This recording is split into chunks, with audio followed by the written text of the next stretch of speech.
Hi everyone, and welcome back to the channel.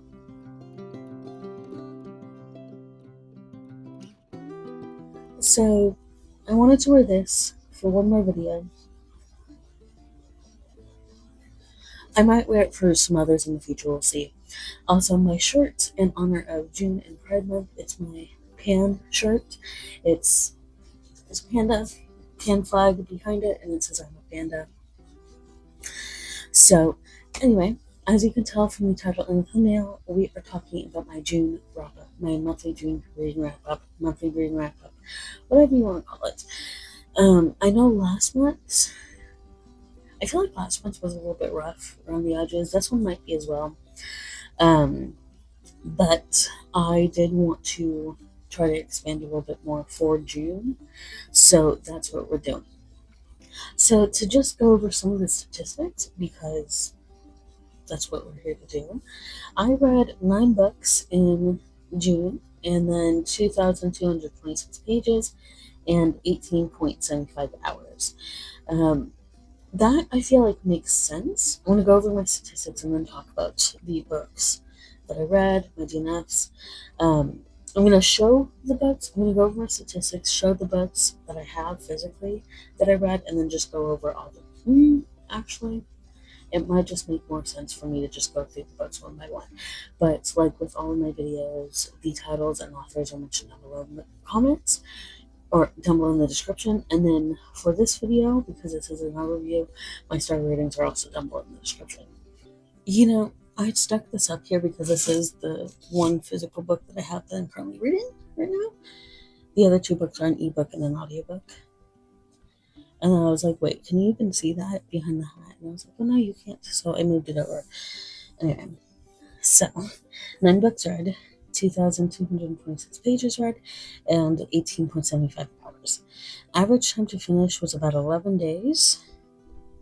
So I had 6 for moods, 6 books that were mysterious, 5 that were tense, 4 that were dark, 4 adventurous, 3 emotional, 1 was sad, 1 was lighthearted, 1 was informative, and then 1 was funny.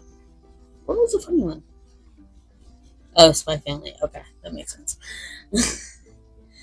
So, the pacing of it, 33% of my books were fast-paced, and that was 3 books, and then 6 books were, or 67% were medium-paced.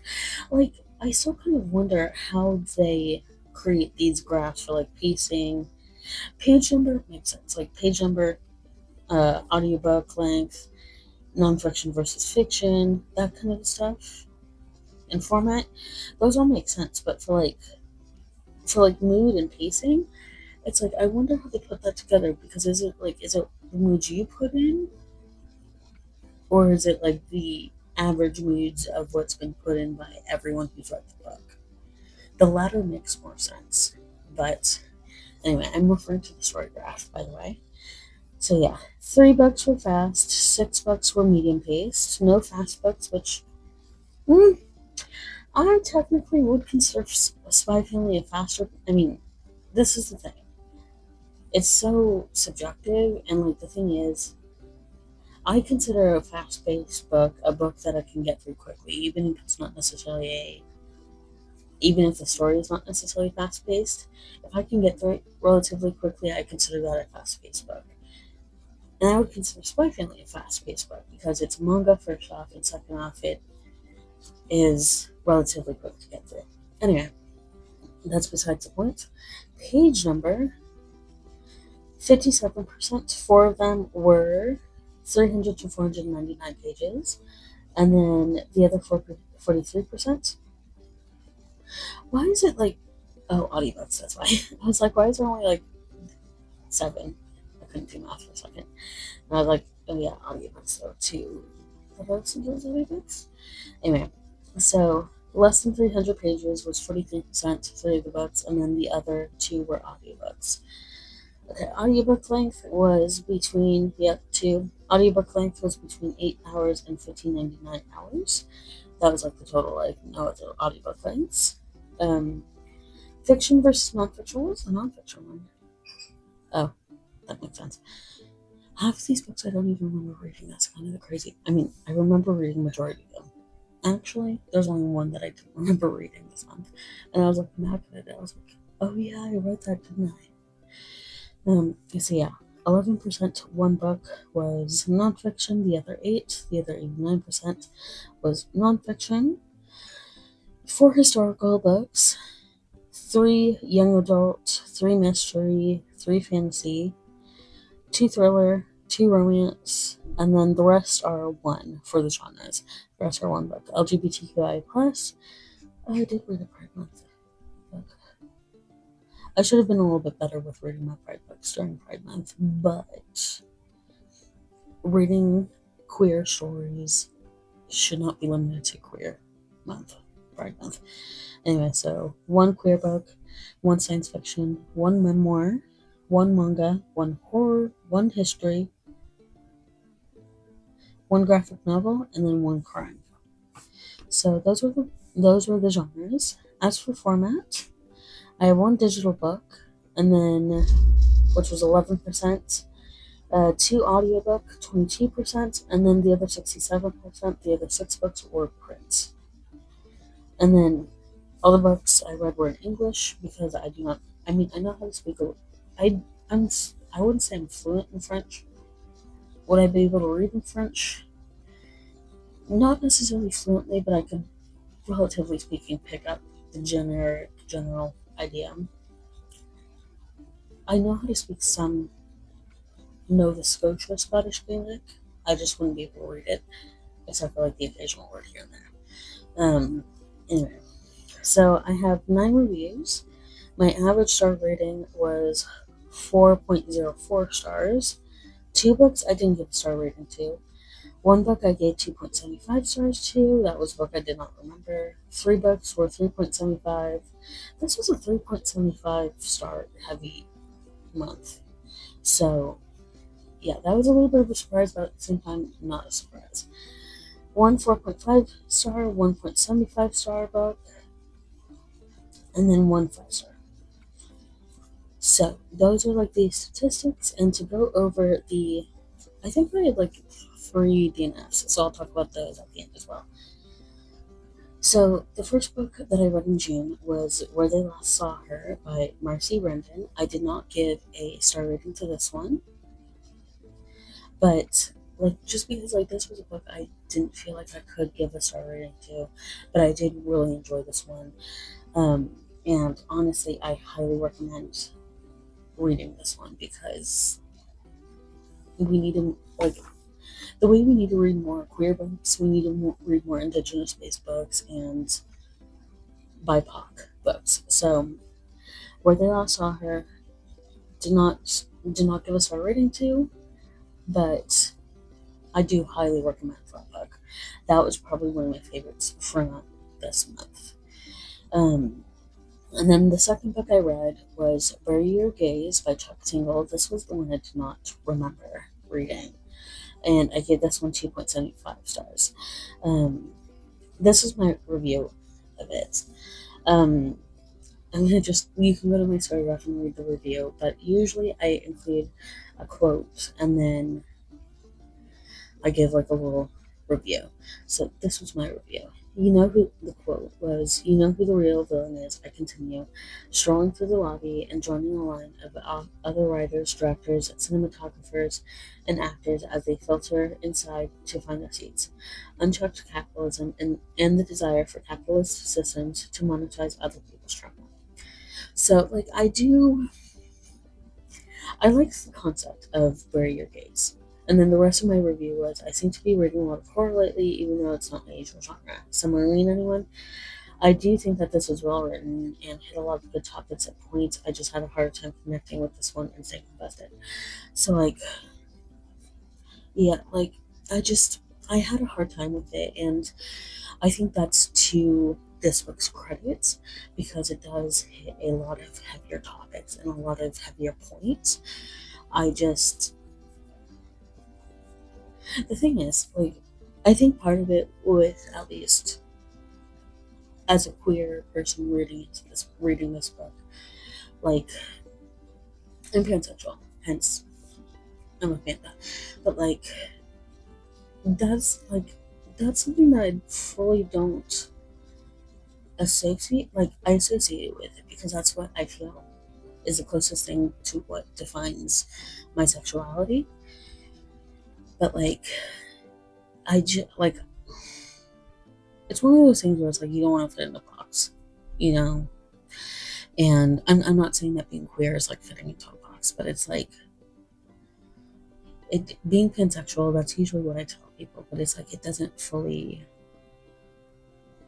encapsulate what I'm attracted to, and like and I think this is like maybe some internalized homophobia for me that I'm working through, but like I think for me, because my tastes have been very heteronormative and heteronormative appearing, like usually the best example for me that I can give as to what my tastes are the Middle Earth elves in the Lord of the Rings, The Hobbit, and then Peter Jackson's films of The Hobbit and Lord of the Rings. Like that's like Rendon, Galadriel, Arwen, like that's like the best thing that I can get. Where it's like, and I think for me too, it's like it's more so about the personality than the gender or what they identify as. So it's like, and I tend to be more attracted to a more quote unquote masculine, or what's been defined as masculine personality, where it's like the more dominant one. So it's like that's what I've always kind of been attracted to. And it's like also like with characters that I've been attracted to, like there are some where it's just like they're obviously like yes, and then there are others where it's like I like it's not obvious in your story, whether it's a book or a movie. It's not obvious in your story, but the potential's there, and I'm attracted to potential as well. So it's like there's that, and I think getting back on topic, I think with this book, it was just like because and like using the term pansexual, that's something that's happened within the past 5 or so years for me. Because again, it was just like I was always saying like even back in high school, so for like the past 10 or 15 years, I was saying like, oh, my partner, like I wouldn't care if they were like trans, non-binary, gender fluid. So it's like that was always like a big hint for me. But like I still considered myself straight, but I would always say like, oh, my partner, and then I would be like, oh, I don't care, like I don't care if I don't care what they identify as. So it was just like because it's something that it's only like I think it's one of those things where I've always known, but it just hasn't been something where it's like consciously identified except within the past 10 or so years. So it's like I think that's where my disconnect was with this book, because like again, like I've always kind of known, but because my tastes are more heteronormative, it's like there's a little bit of disconnect for me. So it's like yeah. Anyway, so it's like I like I said, I do think that this was a good book. I do think it was well written, and I do think it hits good points. There was just a disconnect for me, and I could not stay invested. But if you have any good queer book recommendations, okay. So I had an alarm that just went off, but if you have any queer book recommendations, comment down below because I would love to read some of them. My biggest genres are historical nonfiction, or not. I had to take the hat off because I was getting kind of hot. But my biggest genres are fantasy and then historical fiction. So with some murder mystery stuff. So those are my biggest genres and the ones that I'm gravitating towards the most lately.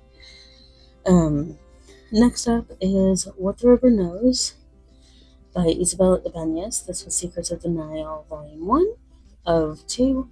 And this was a reread for me. I think initially I had given it like 4 to 4.5 stars, and I knocked it down to 3.75.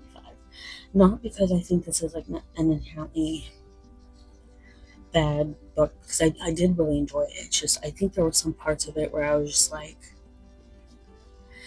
for me, if I read a book and I'm left thinking, even if it's just for like a couple scenes, if I'm left thinking or feeling, of course that happened, or of course it happened that way, then that kind of takes me out of the story a little bit, and that's kind of what happened here for me, where it's like, oh, of course that happened, of course they ended up, but it's like historical romance, so it's like I'm not too mad at it, and it does what it does, and it does what it's supposed to do. And the quote that I pulled out from this one, since we're talking about quotes now, I'm just going to mention the quotes, not the full reviews. Like I said, 3.75 stars. The quote that I pulled from this was, more than anything, I wanted to know what was worth their lives, if they thought of me at all, if they missed me.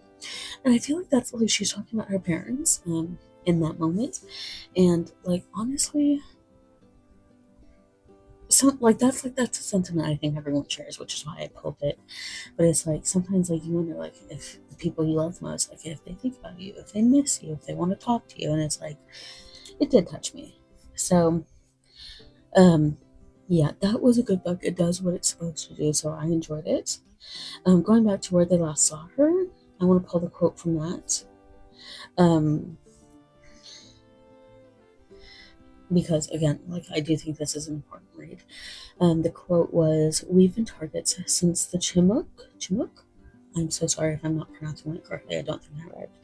Since they since they arrived here, first war, then boarding schools, then foster homes, and Indian women have been targets all the way back since Pocahontas and Sacagawea.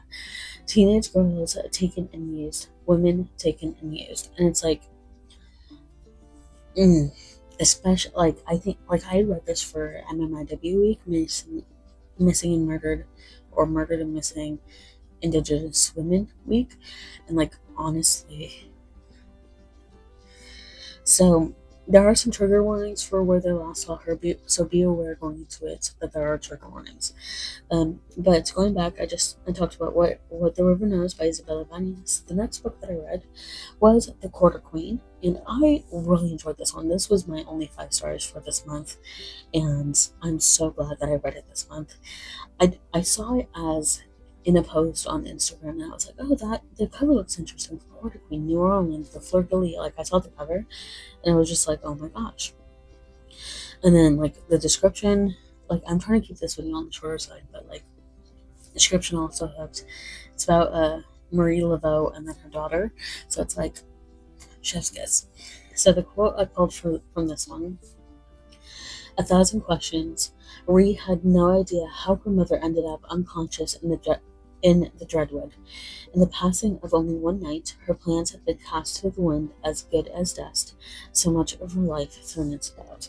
And I feel like even like no matter what your relationship is with your mother or your any maternal figures in your life, like sometimes like it doesn't even have to be a maternal figure. Like sometimes something happens, something shows up, and it's just like you have to focus on that. And it's like I loved this book so much, and I need a physical copy ASAP. I need to talk about the books I owned versus unowned for this book, for this reading book. So I owned 3 of the books I read. It's about 33%. I just looked real quick. Anyway, so The Quarter Queen, 5 out of 5 stars. I would give it like 100 stars if I could. The next book that I read was Where the Library Hides by Isabel Ibañez. This was book 2 and the final part in the duology. I also gave this one 3.75 out of 5 stars because, again, it does what it's supposed to do, it does what it needs to do, and it does what it does given its genres. So, the quote I got from this one was, "My hands stopped shaking, my entire being focused on one thing. I would not let her die. I would burn the world twice over to save her life." And it's like, Wit was not my favorite character. Like, Wit annoyed me to no end. But, like, that quote is like, chef's kiss. Like, okay, I can appreciate you for that quote, mister. So, but yeah, I did enjoy it. Like, again, like I was saying with the first book, like, it just kind of left me with that feeling like, of course that happens, or of course XYZ. So it's like, it didn't happen a whole lot, like I said with book 1, but it happened enough times, and it happened enough times between the 2 books that I was just like, okay, I noticed it. Now what? So there's that. And then the next book was Spy Family Volume 1, which is hiding behind the Goddess of the River. Still hiding behind it. Anyway, so With this one, I gave it 4.75 stars. 4.75 stars out of 5. And the quote that I chose from this one, because it's basically the premise of the book, again, trying to keep this short, was, "There's no way around it, then I'll go find a wife." And honestly, I'm happy I picked this book up in my little June haul that I did earlier. I don't think I made a video about it, but I'm happy I picked up. Or actually, I did my post-book buying van haul. But I did really enjoy this book, so I can't wait to continue it and add more to my manga collection because, well, this is my main manga shelf, and I have special editions of Magic Knight Rare over here. So I can't wait to add more. The next book that I read was the graphic novel. It's Persepolis, The Story of a Childhood by Marjane Satrapi. And then there were 2 translators, Matthias Rupa and then Blake Ferris. And honestly, this was the other book, at least this was another book that I gave 2 stars to. Or no, that I did not give it 2 stars. I did not give it a star rating. I have to double check how many I did not give a star rating to, which I can do real quick.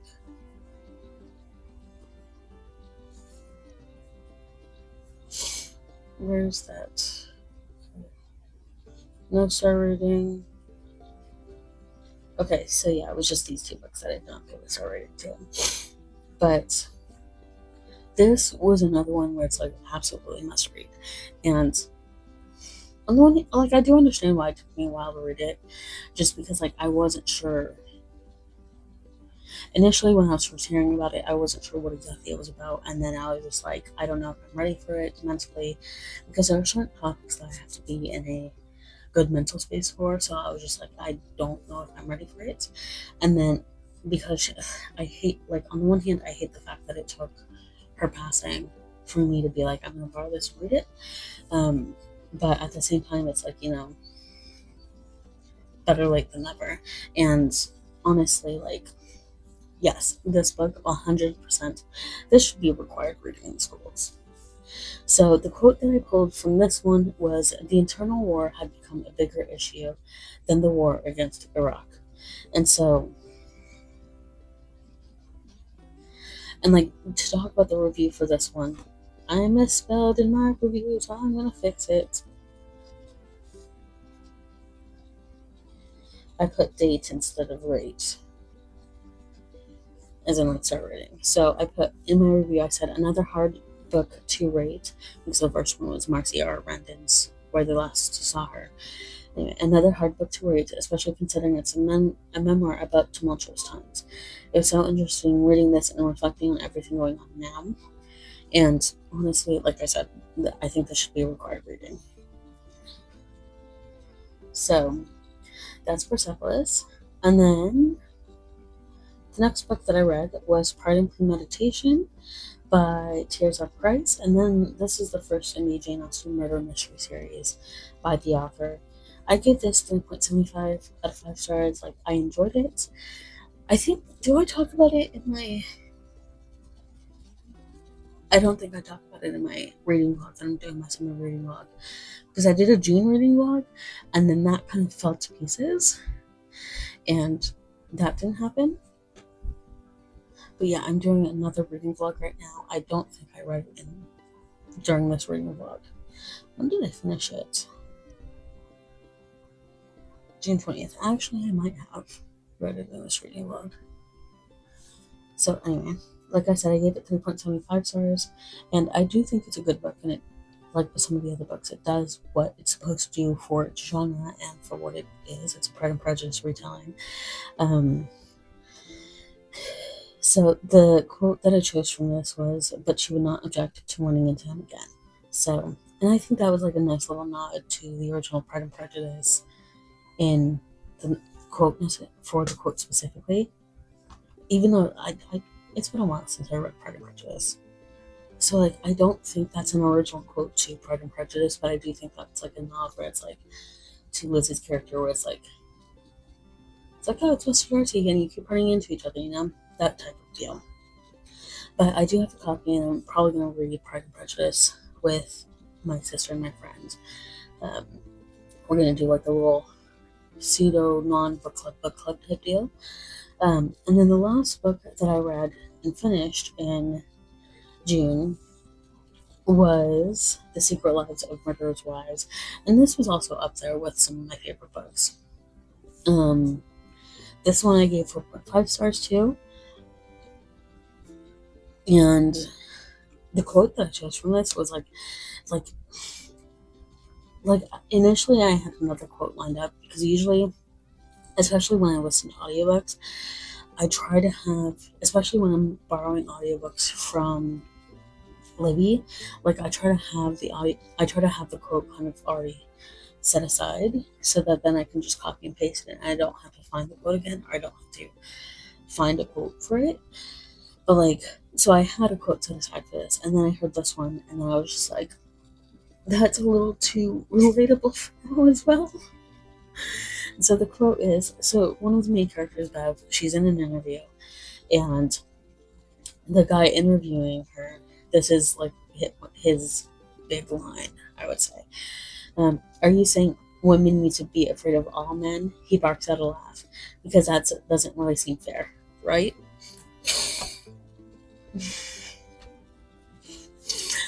Well, if men weren't such assholes, it's not fair for men to be assholes. So yes, women are going to be afraid of men. And I saw a video, and I've seen this metaphor used quite a bit. And this video is not the first time. But in Russian roulette, or like even not in Russian, I've seen the Russian roulette and the gun example used, but set this on because my hands got hurting. In Russian roulette, to use that example specifically, there's the single bullets, all the other chambers are empty, but you have to treat all the other chambers like they are loaded, even though it's just the one chamber that's loaded. You have to treat all the chambers like they're loaded. And then with gun safety, Russian roulette aside, with gun safety, even if it's not loaded, even if it's fully empty, you have to, part of the gun safety training, I'm like 95% sure that part of the safety training is that you have to treat it like it's loaded. Even if you know it's not loaded, you have to treat it like it's loaded. And that's how women have to treat men. And that's how trans women have to treat everyone. Trans women, like, that's a whole other can of worms that needs to be talked about. But just using the men conversation, and just using like the cis men and women conversation, like, that's how women have to treat men. We have to treat like every single man could potentially harm us. We have to treat every single man like they could potentially SA us. And we have to treat every single man like they could potentially off us. Like, a good example, this is a ring I have, and usually I just wear it on my middle finger, or I'll wear it on this hand, on my middle finger. But see, I had a weird stalker guy at work, and this was about a year ago. I haven't seen him since, but it was like for a good month. And like, I told him, like, I'm not dating anyone right now, but I told him I have a boyfriend. I'm not really that interested. I wasn't giving any signals that I was interested, aside from being polite. But I wasn't giving any signals that I was interested. I even said I have a boyfriend. And oh god, I hope he's not watching this. Never think about it. Ew, that would be interesting. Anyway, so like, because what would happen is I would walk around at night. I would walk around for a little bit on my lunch break, and on the one hand, I could have given this guy the benefit of the doubt and been like, maybe he just doesn't read social media very well. Maybe he was just genuinely trying to be nice. But the thing is that's not something that I can risk because of what he said. So, and it's like, again, this could have just genuinely been trying to be nice. But one thing he said was, because I would walk around for maybe like 10 minutes on my break, and he was like, oh, my friends and I have seen you walking around. Well, okay, like, the thing is, again, that can be okay, but you're saying that to a woman who usually I would have my AirPods in and I would listen to like an audiobook or something, or some music, and I would have the volume low enough, Like, I would have both in because I'm like, I don't want to talk to people, but I would have the volume low enough so I could be aware and I could still hear my surroundings. Um, but it's just like, I had my AirPods in when he walked up to me, but I knew he was walking up to me. And like, imagine saying that, oh, my friends aren't seeing you walking around, to a woman wearing sunglasses with AirPods and looking at her phone. And again, because of our current social climate, I am like hyper aware of a lot of things. So it's like I always try to be hyper aware. And usually I'm chatting with one of my friends. So it's like, and usually I'm Snapchatting with my friends. So it's like I'm recording myself. So it's like I'm pretty aware. But it's like, imagine saying that to a woman who's wearing sunglasses, has AirPods in, is looking at her phone. That's weird to say. And then the other thing he said that really stuck with me was like, oh, like I tried honking at you so I could say hi to you. Again, not a thing that you would want to say to someone, especially a woman who's wearing sunglasses and AirPods and walking along and looking at her. Again, I'm usually 95 to 100% aware, even if I'm listening to something. So what I started doing was this ring. Like, I found it a little more recently, but this ring, like I said, I wear it on my ring finger, and I wear it to work, and I'm wearing it to work consistently now. And what I do is, if I have to step outside to check like the little work mailbox, if I have to step outside, I'll switch it to my ring finger. And it's like, I hope he's not watching this. Because like the thing is like I can be like, oh, we're engaged, we got married. Like I have this whole story in my mind. If I need to talk to him again, and again, I haven't seen him in a year, but I have this whole story in my mind. So it's like, is it fair if we're talking about like arguing for argument's sake? No. However, the minute men start being fair to women and stop harassing them and stop making them feel unsafe, then that's when women will be fair and stop assuming that it's all men, because it is all men. And if you're a man and you're not saying something about your friend doing something that's kind of shitty, or your friend doing something that's borderline SH, well, not so, sexual harassment SH, that's borderline SHSA, sexual harassment, sexual assault. The minute you start calling your friends out on that behavior and stop letting them get away with it, is when we'll start being fair to men. So anyway,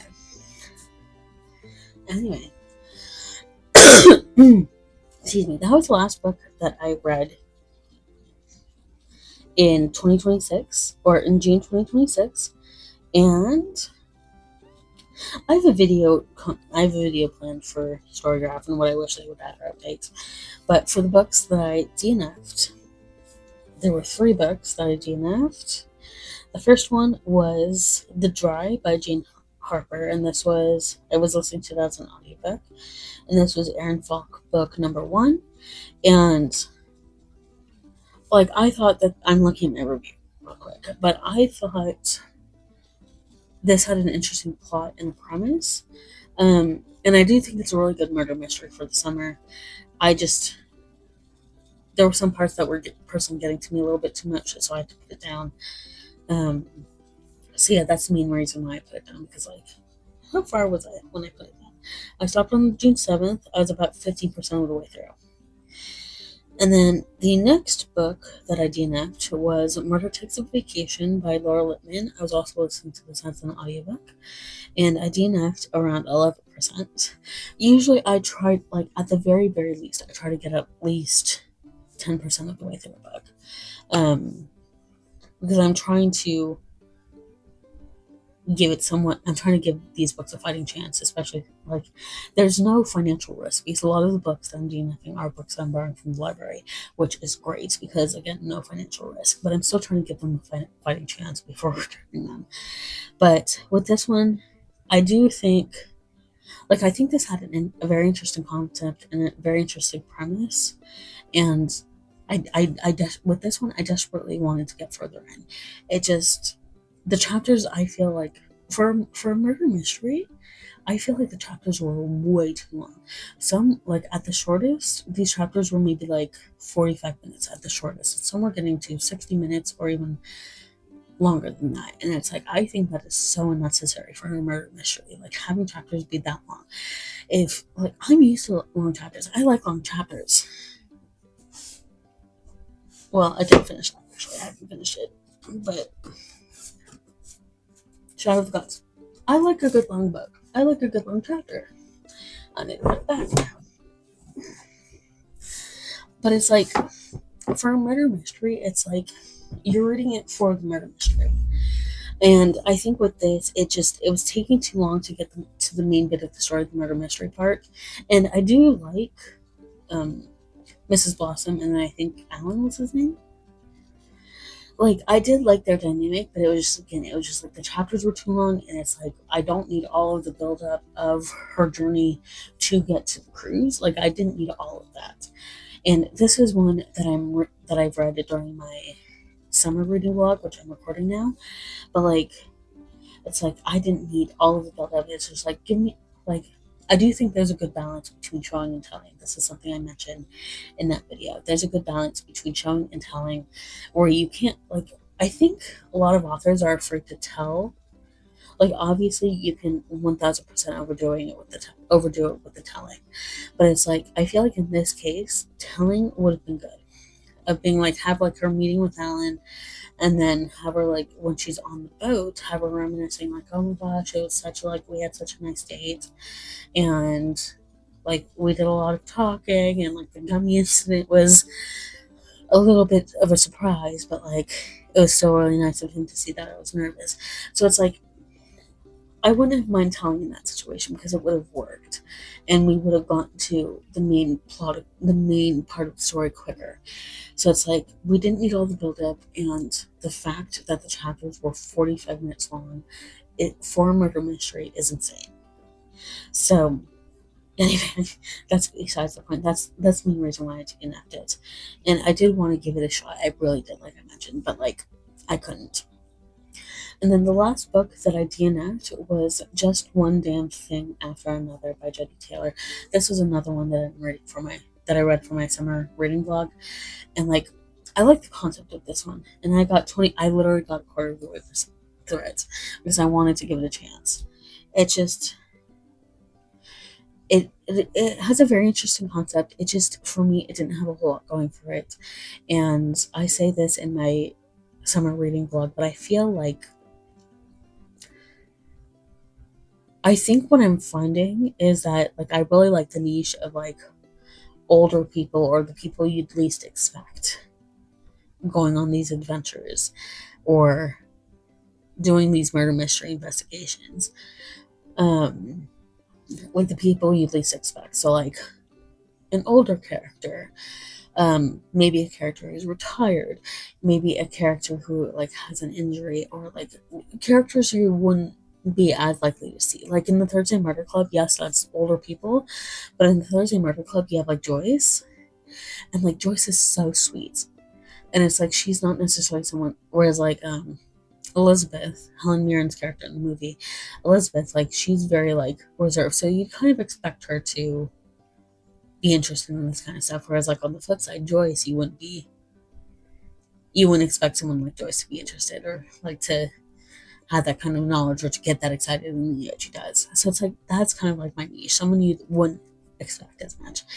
And with this one, with just one damn thing after another, it was like it was a student, or like they were like it was a student, or like a not a disciple, but like that's not the word I'm thinking of. But someone in training, like a trainee, who was like finishing up like their program to do this, and it's like okay, like I like the concept, but it's like they have so many adventures. I want to see them later down the line, maybe when they're close to retiring, or they've already retired and they're being pulled back for one more mission, that kind of a deal.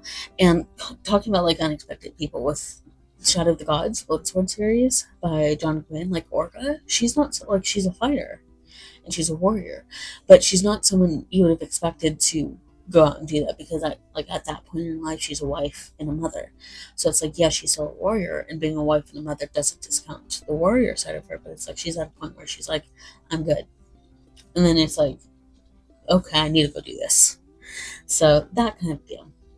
So those were the books that I read and enjoyed and DNF'd in June 2026. So that's something else I was going to talk about. Oh yeah, the current reads. So the first book that I'm currently reading going into July is My Grandfather, the Master Detective. On June 30th, I am about 19% of the way through the audiobook, and I'm really enjoying this. I was a little bit confused at first. I still need to update.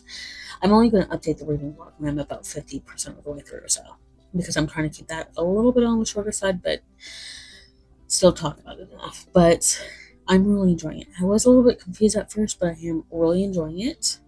And it's My Grandfather, the Master Detective by Masateru Konishi, and then Louise Hiokawai as a translator, and then Hanako Footman as the narrator. So I'm really enjoying that. The other book that I'm reading is an ebook, and it's Hollow, a novel by Selena Meyer. So Selena Meyer, Selena Spooky Boo. So like, so far I'm really enjoying this. I'm about 13% of the way through this on June 30th. I'm really enjoying it so far, and I think I just finished up the prologue actually, which was 10 pages maybe? 12 pages actually. No. It was between 10 and 20. I don't remember right now. But like, I really enjoyed it. So I'm really happy about that. And then the last book that I'm currently reading, this beautiful book, the only one that I have as a physical book on my currently reading pile, Goddess of the River. I'm about 4% of the way through it. And this is by Vaishnavi Patel. And because I have to show it off in like every video, because this is a library book and I'm not going to have it for long until I buy it. Decolletages. I love a good decolletage. And like that is such an unpopular opinion, and it's just like I love a good decolletage. It is I love a good decolletage. I'm like, should I like change my? No, I just recently changed my thing to Shanna Does Stuff.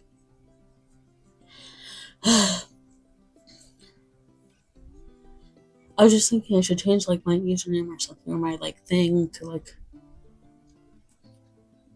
I can't think of anything good, but like something related to decolleges. Anyway, so that is the end of this video, and thank you all for watching. If you made it this far into the video, again, thank you so much. I know this was a little bit longer, especially compared to last month, but if you made it this far into the video, comment down below with what your favorite book of June 2026 was. And thank you all for watching. I'll see you all in the next video.